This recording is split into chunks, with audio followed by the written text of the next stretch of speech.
Coming to you live from my Empire Pro Studios. Let's have some fun. Let's have some fun. It's 12:04. Today is the 11th of February 2019. So we are going to we're going to talk about the 5 steps from contract to closing. Okay. We're going to talk about the 5 steps from contract to closing of a wholesale real estate deal. Okay. And we're talking about wholesale real estate deal, of course, always, right? There's a couple of other tips I will share with you along the way. I have a lot going on here. So basically, when I'm actively in the business, you have opportunity to hear a lot of real life things that are happening with business. And that's the difference between me and any other platform out there. I'll give you cut exactly what's going on, cutthroat, dry things, what's going on. Okay. So I'm actually live on Instagram as well too. So if you on Instagram, you can follow me at italksb over there. But mainly, primarily, I'm going to be looking at YouTube because this video is going to be watched by hundreds of thousands of people later on, and that's the main purpose of this live session. So Instagram, feel free to eavesdrop on what I'm doing here. So from contract to closing. Now, before you get a contract, before you get a property under contract, obviously a few things have happened. Okay, what is wholesale? First of all, wholesale is the art and science of finding deeply discounted properties and then turning it for profit. So this series right here is basically me talking about turning it for profit. But if you don't know how to find deeply discounted properties, you have a dead business. Your business is basically dead on arrival, right? So that's why it's very important that you make sure you grab this book. Okay, it's at smartrealestateWholesaling.com. It's a 300-page read. It's a very quick read. Okay, the 300 page is actually large print, so it's very easy to read and it's free. Okay, at smartrealestateWholesaling.com. However, it's also available in Kindle, in audio, and in a book like this if that's what you prefer. So I covered that in details and the kind of mindset you want to have around this game. But primarily from the very core of it, this is a marketing business. Okay, it's a marketing business. We're just lucky enough to have real estate as the product that backs up what we do. Okay. So just wanted to point that out real quickly. So before we get to a contract, we must have found a deal and put that deal under contract. Okay. You found a house, a deeply discounted property, right? And you put it under contract. How do you find deeply discounted properties? We have tons of videos on my channel. If you don't know where my channel is, go there and subscribe right now. Is all you have to do is Google my name, Ola Talks Abitogun on YouTube, and you will see my YouTube channel and you can subscribe over there. You want to make sure you're subscribed because obviously I try to come here at 12 noon every day. Okay. And I share quite a lot of tips that are real time happening in my business at the moment in time and things like that. So, for example, this training today is basically the log sheet that I use to track my deals from contract to a closing. Okay. And it allows me to track what's going on because the idea of this business, you want to have volume. Okay. You want to have a lot of stuff going on at the same time. So if you don't have a way to organize that, you're going to be missing out a lot on a lot of details. Right. So that's something that I want to share with you here. Okay. So once you find a deeply discounted property and you have it under contract, then these 5 steps I'm about to share with you starts from there. Okay. All right. So the first step obviously is contract. Okay. So once you put a house under contract, then you basically have to start the exit strategy. Okay. Now, the exit strategy should have been identified before you actually put it under contract, right? You should know what you're going to do with that contract before you actually put a house under contract. That's what we call exit before entering, right? That's what you call exit before entrance. That's a concept in real estate. What it simply means is that before you get into a real estate deal or lock it under a deal, you should know what you want to do with that deal. And unfortunately, most people, is either the only exit they have is to live in the property, right? But even most people after that, they don't know what their exit strategy is when they get into a property. So they get stuck with the situation for 30 years or end up in foreclosure or end up with a situation that's really, really milking their pockets in the name of real estate ownership, right? So with the game of real estate investing, it's a little bit different. You understand the concept that you must exit before you enter, but that's just basically planning what you're going to do before you enter the deal. But in reality, you have a property under contract. It's time to execute your pre-planned exit strategy. Okay, that's just what that is. So, so like I said, the first step is contract. The next step after you sign a contract, in fact, the contract is not really um, uh, it's not really the contract that really turns this to money, to turns this to profit. So now you have to find an end buyer, and you now have to go into a contract with the end buyer. Okay, and there are multiple ways to go into contract with end buyers. Again, I have other videos talking about the specifics of the exit strategy. Are you using double closing? I mean, the closing strategy. Are you using assignment? Are you using LLC transfer or trust transfer, right? These are other different strategies that's available out there. In most cases, you want to keep it simple, make a little 7, 10, $20,000 here and there in assignment fees. That's the easiest way. But honestly, the easiest way to do this business is to understand that that's not really your headache. You let the attorneys and the closing agents worry about the best way to exit a deal. Okay. So the second phase of contract is when you go into either an assignment contract or a double closing contract with an end buyer. And that's the first step that I'm sharing with you today. So not the first contract. The first contract is the end of your acquisition process. Okay. So in real estate wholesaling, you have acquisition and you have disposition, right? So the end of that acquisition is basically, as a wholesaler, you're acquiring a contract, meaning a deal, a contract that allows you to purchase a property at a deep discount, right? That's the first step, right? But the second contract is the one that you have with an end buyer, right? Basically, a contract that allows you to assign the original contract to an end buyer or to sign a sales contract for a double closing, right? Again, all the details of that, we're not going to get into that. So the first step of that is that contract, the end buyer contract. It could be an assignment contract, it could be an actual purchase contract. Okay. The details of that is beyond the scope of this session. The second step, which should actually be two in one steps, but in reality, one thing come after the other, right? Once you get a contract signed, the contract is not really binding until somebody put down an earnest money deposit. Okay, and for wholesale deal, you want people to be able to put somewhere between $3,000 to $5,000 non-refundable. Okay, non-refundable. You want them to put down $3,000 to $5,000 non-refundable. If people have a problem putting that kind of money down, they were not going to purchase in the first place. They don't have the capacity to purchase in the first place. Okay, and that's very important for you to know. Remember, you're securing deeply discounted properties, right? So the what you're selling is actually the deal, not the house. It's not about the house.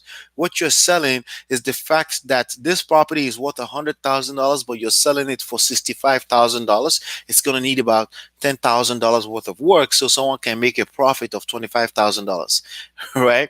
That's what you're selling. Okay. So when somebody comes to the table, they have to be ready to put their money where their mouth is. They have to be ready to consummate that contract with an actual earnest money deposit. So that's the second step. We call it EMD, earnest money deposit. You want it to be between $3,000 to $5,000, preferably $5,000, but that also depends on your market, but no less than $3,000. Okay, and it's non-refundable. That way, if they don't execute, they don't get their money back. But you can use that money to buy some time to pay the title company that's already started some title search on it and other things like that. And that takes me to the third step. Okay, the third step is title search. Okay, so basically the earnest money deposit that was probably written to a trust account, or what we call an escrow account of either a title company or an attorney that's going to be handling the deal. Okay. Okay, so that's the third step. So the third step is to initiate the title search. Okay, title work. And what is that? Okay, title work, for every property There's a title. Okay. Some people use that synonymously as a deed. Basically, the document that actually shows that you own this property. But that document harbors a lot of records. Like, for example, how many mortgages are against the property? What's the history of purchase of this particular property since the beginning of documentation? How many people has owned that property, right? That those kind of things are recorded with the title work. So you want to do a title search to make sure that there is no there's a word for it. I think it's called encumbrance against the title. Basically what that means is that there's nobody claiming that somebody owed them money against the property, right? Because if you don't make sure that's clean, somebody's going to end up inheriting a cloud. They call it the cloud against the title, and you want it to be a clean title, just like a car. You want it to be a clean title. That's the point. Okay. So you want to hire the services of a title agency to do that work. You don't want to be doing that yourself. You don't want to be, they have the resources to do that properly. They will charge you a fee as part of the closing cost to do that. But you want to make sure at least a title company is doing that part for you. So that's the third step. So let's do a quick recap. The first step is to go under contract, an assignment contract of some type. Okay. The first type could be assignment, it could be a double closing situation in case you need to do a double closing, or it could be an LLC transfer. That's beyond the scope of this course. I have other video, but I may do another session on that later, and what's the right time to use those strategies. But just understand that you don't have to understand those technicalities. You just need to have an idea, just like this video. You can watch this video over and over again. You can come back here. So if you're watching me on Instagram, you can come to my YouTube channel and watch this over and over again until it becomes, you can take some notes. Okay. The fourth step, okay, actually depends on what type of funding you're using to, what type of funding is going to fund the purchase of the property, what type of funding your end buyer is using. So there are multiple types of funding, as you can imagine. There's obviously straight cash, like someone can just pay cash for a property, right? There's also hard money lenders. Okay, hard money lenders are known to fund a deal that would need some kind of repair, or to fund flipping in general, to fund a fix and flip in general. Okay, a lot of time they will fund a buy and hold. Buy and hold, basically when you buy a property to rent, okay, to rent out to tenants, right? So they will fund that, but basically what they fund is typically a discounted deal. Okay, they want to see some kind of equity in the deal you're buying. Okay. If there's work needed on the property, a lot of times they want you to fund the repairs. They will fund the purchase, but they want you to fund the repair of the property, and of course some kind of down payment. But there are other that's hard money, right? So there's cash deal and there's hard money. In most cases, ideally, not in most cases, ideally you want cash deals because they're just very easy. Okay. And the fourth step, from contract to closing, that fourth step can be a lot more easier when it's cash. Okay. But it's easier for your deal to be cash if there's a deep discount in the property. Okay. So the closer to the value of the property you are with how much the purchase price is, the harder it's going to be to use cash. At that point, you want to use other people. Your end buyer may decide they want to use other people's money. So it depends on how much money costs them, right? All right. So, so if you are dealing with any type of loan or lending, then the fourth step is basically some kind of commitment. Okay, it's some kind of commitment. Um, if you're not dealing with any kind of lending, your fourth step can easily be blended with the fifth step, which is closing. Going, just scheduling the closing and doing it right, and signing all the paperwork, the deed transfer, title transfer, all of that, right? But if you have a lender involved, they want to make sure basically that the previous step, which is the title search, is clean. And an underwriter will check all of that before they issue a commitment letter that says, listen, in 10 days, funds is going to be disbursed and you can close within 24 hours after funds are disbursed. There's some other little details to that I could care less about, okay, and you should care less about. But that's basically the fourth step. It's a commitment. It's a commitment that says, I am giving this person, I'm giving this LLC, this entity money to purchase this property in this amount. And then you have it signed. by a lender underwriter or a loan company or something like that. Okay. So it's the same process when it comes to either a mortgage or not. Now, with a mortgage, if you're using a full blown mortgage, basically you're using somebody who is not a savvy investor as an end buyer.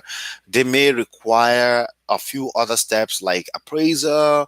They'll still do an appraiser too, So part of commitment process for hard money is basically appraiser. So between the title search and the commitment, you may have steps like appraiser. But if you're using a mortgage, you may have a situation like an inspection, right? And you may have attorney reviews too. If your end buyer is basically like people that are not savvy, right? They don't know what they're doing, so they want to ensure that they are getting into a situation that's okay, right?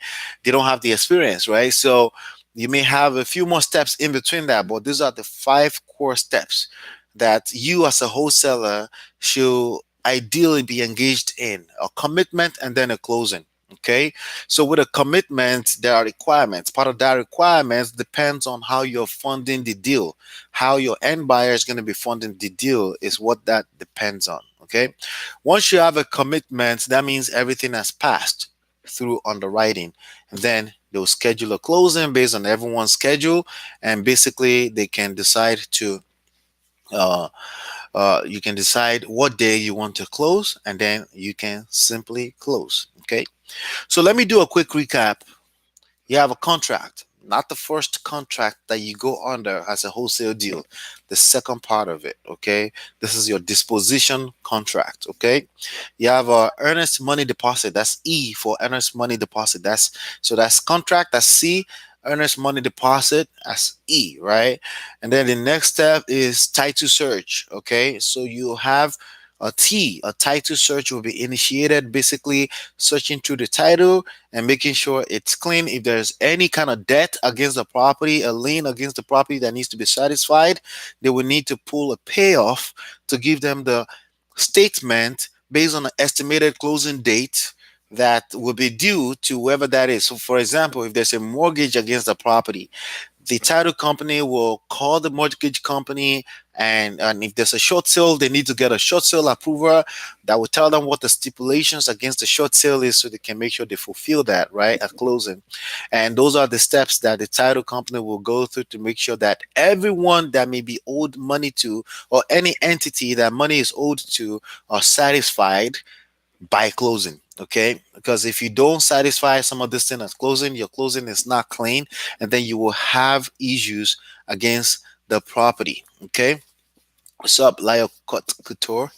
All right. So then you have issue against the property. So again, like I said, in between those five core steps, there may be little steps depending on what kind of funding you're going through, depending on what part of the profession you're participating in. But for you as a wholesaler, you should not have to worry about anything outside of this five really, but you can know it, but you get to know more as time goes on as well too, because naturally you're learning as you're executing.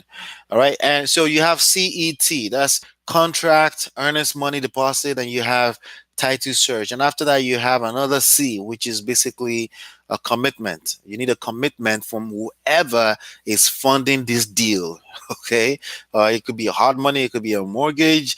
I generally don't want to deal with a mortgage for wholesale deals. That's why I look for discounted properties and try to fill my pipeline with discounted properties. If it's too close to retail, it makes my life a little more difficult. Okay. And that's not what I want. But I will find solutions if there are problems. You should approach this business with a solution oriented mindset. Okay. So you have CETC and then another C. Okay. CETCC. You have contract, earnest money deposit, title search, commitment, and closing. Those are the five steps that we have to get through once we find an end buyer for our deals. Okay. So there are some details there. Experience does matter. Okay. There are situations that we run into where I hate to tell you this part. This is part of the hard. These are some of the hardest part that comes once in a while in the business. We've gotten to closing before and find out that there's no money to be made because the previous homeowner owes so much taxes or owes so much money in liens against contractors, against water company bills came up that has to be paid up, PSC and G. We have to call, we have to wait till Monday, we had to close immediately. There's been time that money had to be held back from our profit, right? And just to make sure that they're satisfied. And once those things are cleaned off and they get a proper payoff from any one of those companies, then they give us the difference as our profit. There's been a situation where I had to walk out of closing with nothing but a mortgage note, basically me giving the new buyer a mortgage because that was the only way we could close. But then $5,000 showed up in the mail months later. So there could be any kind of in betweens, but those are the four core steps. Ideally, in general, you won't run into any of these issues. In general, you won't. Once in a while, issues will come up. But the better you are at learning some of these steps in between the CETCC, the more calm you'll be because you know what's next step to take. You're not in a rush. You're not rushing because at the end of the day, there are people with vested interest in getting to the closing of the deal besides you. So there's really no reason to ever panic. There's multiple people that have invested interest in closing the deal besides you. So basically, it's almost like indirectly you have all these other people working for you. Okay, you have all these other people working for you to close the deal. So really what you should be busy with is finding additionally deeply discounted properties for your pipeline. Your job as a wholesaler, specifically as a wholesaler, is to continue to fill your pipeline with new leads, new leads, new leads, new leads, just promotion, promotion, promotion. You have to get very good at marketing because ideally, of course, people should just see a deal and jump at it. It doesn't work like that. I hate to break it to you like that. Okay, there are people that will look at a deal with $200,000 equity staring at them in the face, and we just pass on it. There are people like that, and they're everywhere, and it's not their fault. They have other things going on. They are busy. So basically, what you're looking for is the right timing, a match made in heaven between a deal and a lead. That means an end buyer lead. And some people will email you and say, "This is not a lead. Why you keep sending me leads that are deals that are not deals? This is not a good deal, right?" See, everyone's opinion of a deal is different from people to people regardless of the number. Your job is to make sure the numbers look good from a scientific standpoint, of course, right? But at the end of the day, the deal has to feel good, it has to look good, it has to feel good to the person that's going to buy. And the way you're going to find such people is basically when the timing is right. There's a match made in heaven. And if you are busy filling your pipeline, you will have a lot more of that scenario where a match is made, right? This is a deal, it's mine. I want it. All I want it. I'm sending in the wire right now, deposit right now. I want that property. Please don't show that property to someone else. It's mine, you know? I'm sending the contract right now. We're ready to go. I'll close in 14 days. I'll close in 7 days. That conversation is not going to happen for every property. It's just not, okay? So the way you're going to have it happen for you often enough is by filling your pipeline with properties. And the way to do that is to simply learn how to market, learn how to prospect. Not only learn it, but do it consistently, okay? And that's what I help you with here inside of a 3pillarsystem.com. If you're looking to get started and you want to start filling your pipeline with contracts, with leads that are good to go, that you can start marketing and promoting right now, to us, by the way, because we have a network of investors here that are real buyers. Okay, so if you can find these deals, you can make 10, 20, 30, $82,000 per deal anytime you want by simply learning how to fill a pipeline. So again, your responsibility is filling out a pipeline. Once you fill that up, there's a ton of people that will help you, including agents that will help you find end buyer for these properties or for this contract and deals that you secure. Once you have that match made in heaven, then you have to go through these 5 steps: CETCC, contract, earnest money deposit. That stands alone by itself because the money is really what locks in the process. Without the money, you don't really have a binding contract the first, right? And then you have sorry, then you have title search, right? And then you have commitment, and then you have closing, and then you can ring the bell, ging, ging, ging, ging, ging, ging, money in the bank. Okay, so those are the processes right there. Just wanted to share that with you so you can have it handy. If you want to watch this video all over again, thank you for hanging out with me. If you're on Instagram, this video is on my channel on YouTube. At You can simply search my name, Ola Tux Abitogun, or you could just say Ola Tux Real Estate. It should come up on YouTube when you search that, and this video should be on my channel momentarily. All right, that's all I have for you today on this episode. I'll see you tomorrow right back here at 12 noon, God's willing. All right, bye now. By the way, before you go, make if I said anything that made any sense in this video, please make sure you give me a thumbs up. Okay, please, at least thumbs up. Make sure it leads blue. Okay, because that helped me spread the word a little bit more. And don't forget to go get the book. It's at smartrealestatewholesaling.com. It's free. However, if you want the book like this, you want the audiobook and the Kindle is also available on Amazon and through that same link, smartrealestatewholesaling.com. And then the other thing is make sure you share this video with people you know may like it. If you have any questions, you have any opinions with regards to everything I share with you, you want to correct one of the steps, maybe I made a mistake somewhere, maybe I just don't know, right? But use the comment box below. And hopefully you've been enlightened and educated. We'll see you on the next one, and peace.